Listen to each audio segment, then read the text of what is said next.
قربانی حضور جس دن مدینے آئے اس وقت شروع فرمائی، اور ہر سال حضور قربانی دیتے تھے، ہر سال 2 جانور ذبح فرمائے۔ یا رسول اللہ صلی اللہ تعالی علیہ وسلم 2 کا کیا مقصد فرمایا؟ ایک میری طرف سے، ایک میری غریب امت کی طرف سے۔ یا رسول اللہ صلی اللہ علیہ وسلم کس طرف سے فرمایا؟ ایک میری طرف سے، ایک میری امت کی طرف سے۔ کبھی فرمایا ایک میری طرف سے، ایک میرے اہل بیت اور میری امت کی طرف سے۔ 2 جانور حضور نے ذبح فرمائے، اور پھر میرے حبیب پاک صلی اللہ تعالی علیہ وسلم کے غلام مولا علی شیر خدا، ابن ماجہ کی روایت ہے، حضرت علی شیر خدا فرماتے ہیں کہ نبی پاک علیہ السلام 2 جانور ذبح کرتے تھے۔ خود حضرت علی کی جب باری آئی تو انہوں نے بھی 2 فرمائے۔ تو صحابہ نے پوچھا کہ علی 2 کیوں؟ 2 کس لیے؟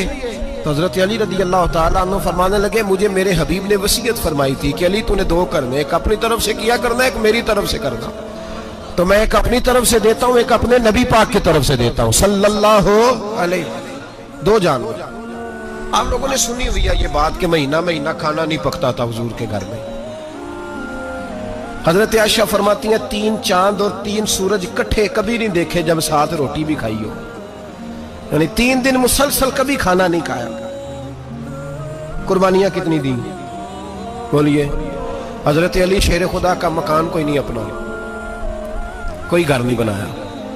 مولا کائنات شیر خدا، میں نے یہ بات پھر دہرا رہا ہوں، پہلے بھی میں نے عرض کی تھی، پکا کرنے کے لیے دہرا رہا ہوں۔ حضرت علی کا کوئی کاروبار نہیں بظاہر۔ بی بی صاحبہ فرماتی ہیں کہ کئی ہفتے صرف سرکہ اور کھجوریں۔ قربانیاں کتنی؟ اسی سارے صاحب لان ٹورے ہیں کہ ساڑھے تے لگ دیئے کہ نہیں، پکا۔ اور پھر جب بات ہوتی ہے دینے کی تو ماحول اور ہوتا ہے، جب لینے کی باری ہوتی ہے تو ماحول اور ہوتا ہے۔ قربانی واجب ہے اس شخص پر جس کے پاس 52.5 تولے چاندی یا 7.5 تولے، لیکن میں 7.5 تولے والا فتویٰ نہیں دیتا، میں 52.5 تولے چاندی والا فتویٰ دیتا ہوں، اس لیے کہ 52.5 تولے چاندی تو شاید تولہ یا 1.5 تولہ سونے کے برابر ہی ہو جائے، ٹھیک ہے نا جی؟ تو 7.5 تولے سونا 50-60 ہزار روپیہ جس آدمی کے اکاؤنٹ میں موجود ہے وہ قربانی کرے۔ بلکہ امام شافعی رحمۃ اللہ علیہ فرمایا کرتے تھے جس نے 3 کمروں کو تالا لگایا ہوا ہے وہ 3 کمرے فارغ ہیں، اس کے کسی کام کے نہیں، ان کی قیمت کا حساب لگائے، اور چھت پہ سٹور بنا دیا ہے کوئی مطلب نہیں اس کا، اور جو ویسے رکھی ہوئے ہیں کوئی معنی ہی نہیں کمرے کا، فرماتے تھے حساب لگائے قربانی کرے۔ رب کریم کی بارگاہ میں دینے کا جب معاملہ آیا تو تم گول کر گیا کام۔ میرے رسول کائنات سرور عالم صلی اللہ علیہ وسلم کا جب اپنے لیے چیزیں استعمال کرنے کا ماحول ہے تو محبوب پاک علیہ السلام نے مہینہ روٹی نہیں پکائی۔ یہاں جو آدمی ہر جمعرات کو 4 کلو بکرے کا گوشت پکاتا ہے اور ہر تیسرے دن مرغی کا گوشت لاتا ہے، وہ قربانی کی باری آتی ہے تو کہتا ہے میرے پہ لگتی نہیں۔ وہ ٹھیک ہے ابا جی لے آئے، ابا جی کی طرف سے قربانی ہے، اس دفعہ ابا جی کی، اگلی دفعہ اماں جی کی، اس سے اگلی دفعہ دادی جی کی۔ او خدا کے بندو، جس آدمی کے پاس پیسے ہیں پہلے اپنی قربانی واجب ہے۔ میری بات کی سمجھ آ رہی ہے عزیزوں کو؟ جو آدمی صاحب استطاعت ہے پہلے کس کی قربانی کرے گا؟ وہ کمائی کرتا ہے، اس کے اپنے اکاؤنٹ میں تنخواہ آتی ہے، ابا جی کے اکاؤنٹ میں نہیں آتی۔ اس نے اپنا بینک بیلنس چوری بھی رکھا ہوا ابا جی سے۔ پہلے اپنی قربانی کرے، اگر اس کو شوق ہے، دل کرتا ہے تو ایک اور خریدے، پھر ابا جی کی طرف سے کرے۔ اگر اللہ نے توفیق دیا تو ایک اور خریدے، اماں جی کی طرف سے کرے۔ اور اگر اس کے دل کو اللہ ٹھنڈک عطا کرے، سکون کرے، تو پھر اپنے رسول کی طرف سے بھی قربانی دے، پھر اپنے محبوب کی جانب سے بھی قربانی کرے۔ نبی پاک صلی اللہ تعالی علیہ وسلم نے ہر سال 2 قربانیاں دی، 10 سال، کل کتنی ہوگی 10 سالوں میں بولیے؟ اور جب حضور حج کرنے گئے نبی پاک نے 63 اونٹ ذبح فرمائے۔ ایک اونٹ میں کتنی قربانیاں ہوتی ہیں؟ 63 اونٹ حضور نے ذبح فرمائے۔ اور حدیث بڑی مزیدار ہے، حضرت ابو ہریرہ رضی اللہ تعالیٰ عنہ فرماتے ہیں کہ جب اونٹ ذبح کرنے کی باری آئی تو ہم سوچ رہے تھے، پریشان تھے کہ یہ تو بڑا مشکل ہے ذبح کرنا، بڑا مشکل ہے، اس کو تو نہر کرنا پڑتا ہے، گرانا پڑتا ہے، باندھنا پڑتا ہے، سب سے مشکل کام اونٹ ذبح کرنا ہے۔ تو نبی پاک صلی اللہ علیہ وسلم کی تو عادت کریمہ ہے، اپنے ہاتھ سے ذبح کرتے ہیں حضور۔ وہ ہمارا اللہ خیر کرے، اب اللہ ہی حافظ ہے، ذبح کرنا تو دور کی بات ہے۔ ہمارا جو بی اے پاس لڑکا ہے نا، اس کو ڈر آتا ہے جانور کے پاس کھڑے ہوتے ہوئے، کہتے ہیں بچوں کو اندر لے جاؤ، 10 سال کا 12 سال کا اندر لے جاؤ، ذبح کرنا ہے، روئے گا۔ اب بس کرو یار، یہ کس قوم سے تمہارا تعلق پڑ گیا ہے؟ ہمارے تو 12 اور 14 سال کے معوذ اور معاذ ابو جہل کی گردن کاٹ کے رکھ دیا کرتے تھے، اور تو بچہ بکرا ذبح کرنے سے ڈرا رہا ہے، اس کو کھڑا کر لا کے۔ قربانی تو جہاد کی ٹریننگ ہے، وہ کھڑا کر، اس کو کہا بیٹا یہاں کھڑا ہو، اللہ کے رستے میں بکرے کی گردن کاٹنی ہے، اگر کوئی شخص خدا رسول کے دین کی مخالفت کرے، کفر کا جھنڈا اٹھائے تو اس کی گردن بھی کاٹنی ہے۔ یہ ٹریننگ ہے بچوں کے لیے۔ یہاں عجیب ماحول ہے، ڈر لگ رہا ہے، پیچھے ہٹ جاؤ۔ اور جس صاحب کی قربانی ہے وہ بھی کوئی 1.5 کلومیٹر کے فاصلے پہ کھڑے ہیں، دور کھڑے ہو کے دیکھ رہے ہیں۔ نفیس ہی بڑے ہیں جناب، لطیف ہی بڑے ہیں، کپڑوں کو کوئی قطرہ خون کا لگ گیا تو بڑی مصیبت بن جائے گی۔ اور امیر آدمی اس کا تو گھر کسائی نے خود فون کیا ہے کہ صاحب سب سے پہلے میں آپ کے گھر آؤں گا، اس کو پتہ ہے کہ منہ مانگی قیمت ملے گی۔ مہربانی فرمائیں، قربانی میرے رسول پاک صلی اللہ علیہ وسلم سے زیادہ نفاست والی طبیعت کسی کی نہیں۔ صحابہ کہتے ہیں اتنا حسین محبوب کا انداز تھا کہ کبھی کپڑوں پہ مکھی بھی نہیں بیٹھی تھی، اور حضور سے ہم سلام لیتے تھے، دست مبارک چومتے تھے تو ہمارے ہاتھوں سے کستوری کی خوشبو آنے لگتی تھی، اور فرماتے ہیں نبی پاک کا ہاتھ یوں ہوتا تھا کہ برف بھی اتنی ٹھنڈی نہیں جتنا پیارا حضور کا ہاتھ ٹھنڈا ہوتا تھا۔ پھر بھی حضور دست مبارک میں خنجر پکڑتے، جانور کو لٹاتے اور اپنی طامت کو سمیٹتے، اور اللہ کے حبیب گھٹنا رکھتے اس کی گردن پر، اور بسم اللہ اللہ اکبر کہہ کے ذبح فرماتے۔ حضور خود دست مبارک سے، تو اتنا زیادہ نازک مزاج ہو گیا ہے کہ اب یہ والی سنت ادا کرنا مشکل ہو گیا تیرے لیے۔ 63 اونٹ ہیں، اور صحابہ کرام علیہم رضوان فرماتے ہیں کہ حال یہ ہے ہم سوچ رہے ہیں کیسے ذبح کریں گے، کیا کریں گے، کیسے گرائیں گے، اور نبی پاک صلی اللہ علیہ وسلم کہتے ہیں ہم ابھی سوچ میں ہی تھے کہ حضور نے چھری پکڑی۔ خنجر جب حضور نے اٹھایا تو فرماتے ہیں اونٹ دوڑتا ہوا آیا اور نبی پاک کے سامنے آ کے لیٹ گیا۔ فرماتے ہیں اللہ کے رسول نے بسم اللہ اللہ اکبر کہہ کے ذبح کیا، اس نے ٹانگ بھی کوئی نہیں ہلائی، پیر بھی کوئی نہیں ہلایا۔ وہ کسی شاعر نے بڑی عجیب بات کہی تھی، اس نے کہا پھنسی جو دام میں بلبل تو لگی یوں کہنے، کرے گا قتل کیا تو نے جب اسیر مجھے، کباب شمع کے شولے پہ کیجیو سیاد، شکل گل نظر آئے دم اخیر مجھے۔ وہ کہتے ہیں بلبل کو شکاری، سیاد شکاری نے پکڑ لیا بلبل کو، تو سیاد سے بلبل کہنے لگی تو نے پکڑا ہے تو قتل تو کرے گا ہی نہ، کھائے گا تو صحیح، ایک میری منت ہے۔ شکاری کہنے لگا وہ کیا؟ تو بلبل کہنے لگی جب تو مجھے ذبح کرے نا اور پکائے تو مجھے پھول سے بڑی محبت ہے، اس طرح کرنا، کوئلے اتنے زیادہ دہکانا، اس قدر زیادہ آگ جلانا کہ ان کی شکل گلاب کے پھول کی طرح سرخ ہو جائے، تو جب تو مجھے ان پر جلائے گا تو مجھے تکلیف نہیں ہوگی، اس لیے کہ محبوب کا چہرہ جو سامنے آ جائے گا مجھے تکلیف نہیں ہوگی۔ پھنسی جو دام میں بلبل تو لگی یوں کہنے، کرے گا قتل کیا تو نے جب اسیر مجھے، کباب شمع کے شولے پہ کیجیو سیاد، اور شکل گل نظر آئے دم اخیر مجھے۔ اعلیٰ حضرت بریلوی علیہ رحمہ فرمایا کرتے تھے، فرماتے تھے بڑی تکلیف ہوگی جب جان نکلے گی۔ روایتوں میں آتا ہے جس طرح باریک دوپٹہ جھاڑیوں پہ ڈالا جائے، کھینچا جائے تو پھٹ جاتا ہے، یوں تکلیف ہوگی۔ اور فرمانے لگے رسول اللہ کے غلام کو کوئی تکلیف نہیں ہوگی۔ حضور کیوں؟ فرمایا اس لیے کہ جب جان نکلنے لگے گی تو سامنے جلوہ ودھوہاد آ جائے گا، حضور کے جلوے ہوتے رہیں گے تو پتہ ہی نہیں چلے گا جان کیسے نکل گئی۔ پھنسی جو دام میں بلبل، تو صحابہ فرماتے ہیں کہ اونٹ دوڑتا ہوا آیا، حضور کے سامنے آ کے لیٹا، نبی پاک نے ذبح فرمایا، اور فرماتے ہیں ہاتھ دھو گئی۔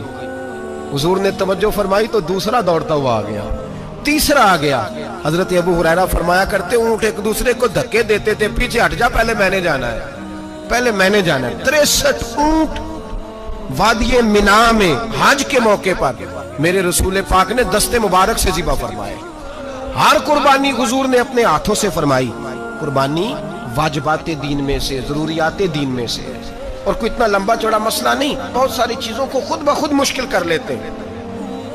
ٹی وی پہ خبر آتی ہے فیصل آباد کے 2 بیل ہیں، بولو اور ڈولو، پتہ نہیں کتنے من ان کا وزن ہے۔ ان سے پوچھا جا رہا ہے کہ بولو ڈولو کھاتے کیا ہے؟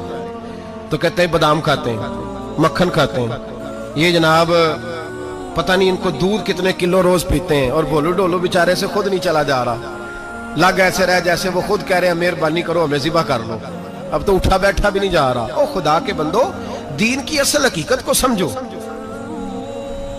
یہ تو حضور نے فرمایا خوبصورت جانور لاؤ، یہ کس حدیث میں آیا ہے کہ اسے بادام کھلاؤ؟ آج لوگ انسانوں کو روٹی نہیں مل رہی اور جانوروں کو بادام کھلا رہے ہو۔ اس کے حصے میں جو اللہ نے شے رکھی ہے نا وہ چارہ ہے، اس کو چارہ کھلاؤ اور اچھے طریقے سے پیٹ بھر کے کھلاؤ۔ جانور کو پیٹ بھر کے چارہ کھلایا جائے تو جتنی اس کی طبیعت ہوتی ہے اس حساب سے وہ صحت مند ہو جاتا ہے۔ باقی یہ تو آپ کسی شخص کو اتنا کھلا دیں کہ اس کا پیٹ اتنا بڑا ہو جائے، پھول جائے، تو وہ بیچارہ تکلیف میں آئے گا کہ نہیں آئے گا؟ یہ کس قسم کا ماحول ہے؟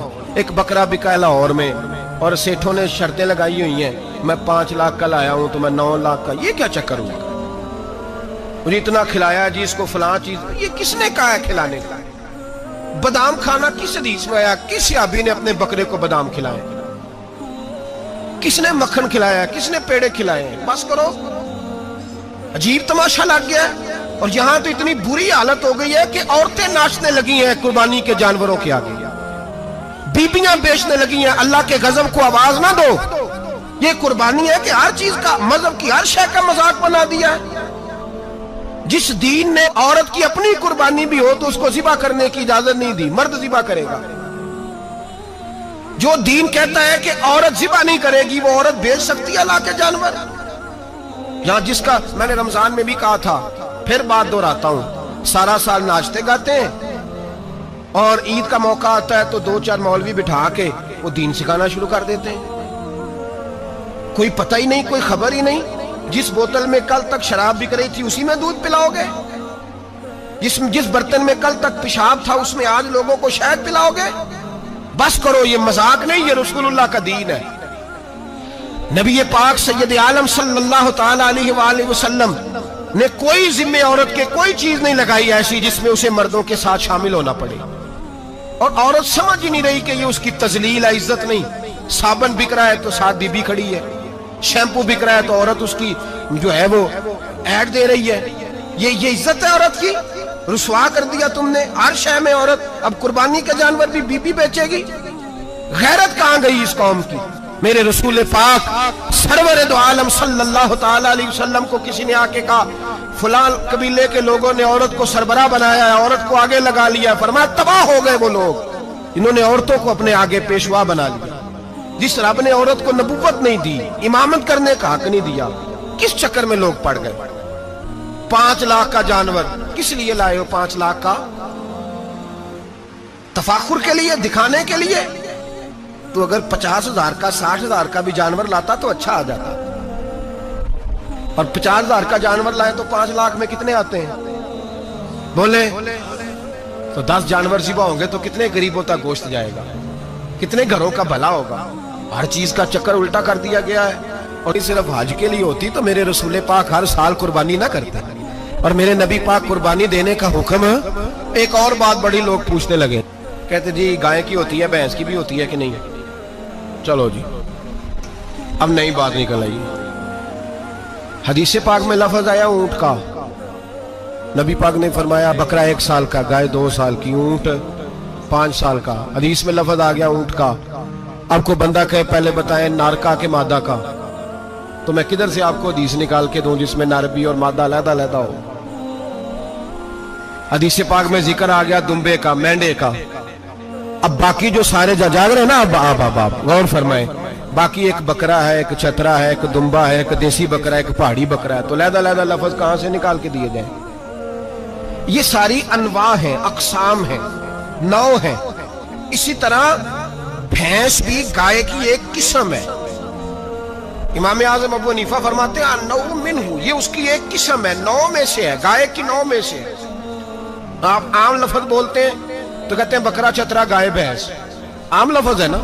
تو جب گائے کہہ دیا تو آپ کو بندہ کہے گائے آیا تو پہلے بتائیں گائے تو ہے تو اس میں بیل شامل ہے کہ نہیں؟ تو گائے کی جتنی قسمیں ہیں نا، ہمارے محدثین بھینس کو گائے میں شامل کرتے ہیں۔ بھینس گائے کی ایک قسم ہے۔ تو نبی پاک صلی اللہ علیہ وسلم نے جب گائے کا لفظ استعمال کیا تو بھینس اس کے اندر آ گئی۔ تو اگر گائے کی قربانی جائز ہے تو بھینس کی قربانی بھی جائز ہے، اگر بیل کی قربانی جائز ہے تو کٹے کی قربانی بھی 100% جائز ہے، اس کے اندر 7 حصے ڈالے جائیں گے، اسے قربان کیا جائے گا، یہ جائز ہے۔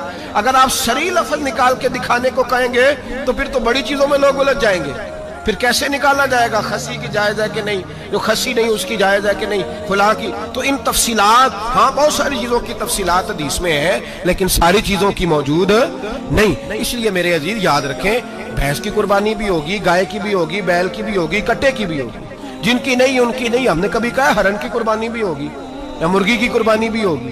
تو حدیث مبارکہ کے اندر